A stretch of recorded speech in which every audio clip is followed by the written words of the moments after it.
Idlib Province, in the northwest corner of Syria, is home to one of the biggest displacement crises in the world. In March, a small window between a ceasefire and the start of the coronavirus pandemic gave us a rare chance to see what was happening on the ground. We found a landscape battered by airstrikes and people with nowhere left to hide, indiscriminately bombed in tents, schools, and on the road. Among them are RAWDA al-BAKOUR and her family, who fled their home to this poultry farm. بلش الطيران مثل ما بتعرف البراميل هجر العالم نزحنا لهون بركنا بهاي الغرفة. But moving here didn't spare them from the bombs. الساعة 2 بالليل كنا نايمين أنا وولادي وزوجي. نحن بنسمع أصوات الطيران والقصف بس مفكرين إنه أمان هون بعيد يعني. Even as families began to flee in March 2019, at the start of a new offensive to retake Idlib, Syrian and Russian warplanes bombed them scores of times, killing around 200 people. Two of the worst strikes were in Ma'arat-Misrin, a town near the front line of this conflict, now in its 10th year. Like the rest of Idlib, it's a mix of rebels and jihadists, overworked doctors, and people trying to survive.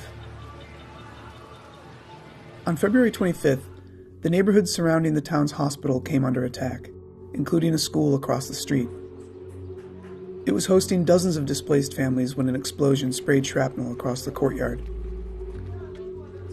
FADILA ZARIFA is a nurse who treated the wounded. المرضى المصابة بنزيف مو طبيعي وأكثرهم كانوا أطفال ونساء لأن كانت المدرسة مليانة يعني نازحين. للأسف أطفال بعمر الوردة كانوا متشقفين شقف حق الطفولة انحرموا منه حق كل شيء حقوق طفل انحرمت منه. 9 days later, on March 5th, there would be another attack in Ma'arat-Misrin. This one on the poultry farm where RAWDA al-BAKOUR's family had taken up home. هاي غرفي كنت حاطة هون صوبة تدمرت هون كانوا أولادي نايمين يعني الله لطف فيهم. هون لك المطبخ كله طبعا لك اتدمر الموني كل شيء اتدمر. It was just after 2 a.m. when a warplane made its first strike on the isolated farm around a mile outside town. Over the radio, flight observers warned rescuers that a Russian warplane was circling overhead. رجع دوران روسي بنفس المكان طلعنا والله ركبنا سيارتنا هيك بعدنا شوي رجع عاود الطيران هون بهالضربة روح كل المكان مثل ما انك شايف. RAWDA's wasn't the only family that had found shelter on the farm. One of their neighbors, SALEM was trapped under rubble by the first strike. ونص فوق هاي ولادي عم يبكوا حدي سمعان صوته واخوي عم يصيح اجى ضربني تاني كله سكت.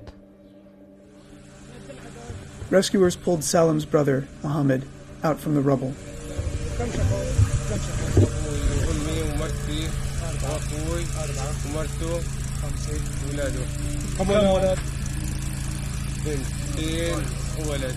Salem and his brother were badly wounded. Salem's mother, father, and 2 daughters didn't make it. 16 people were killed, and around 35 wounded.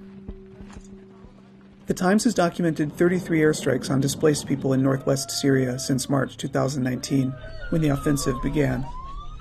But the actual number of attacks is probably much higher.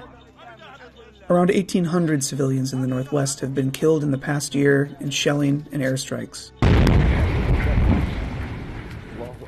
Only Syrian and Russian jets are bombing these parts of Idlib. It's an attempt to retake the last pocket of opposition to President Bashar al-Assad. Indiscriminate and reckless bombing like this may be a war crime. But just hours after the strike on the poultry farm on March 5th, it was Russia and Turkey, which keeps hundreds of troops in Idlib, signing a ceasefire in Moscow. That ceasefire has held, but it's not a solution for millions of displaced families.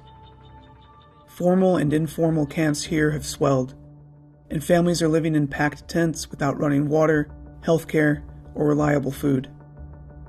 They're an indefinitely displaced population, unable to flee any farther. And if the ceasefire breaks, under siege again. RAWDA's family still lives where they were bombed. بده مأوى الشعب يعيش بسلام، لا يسمع صوت طيارة، لا يسمع صوت قذيفي، لا يسمع. هذا عملنا.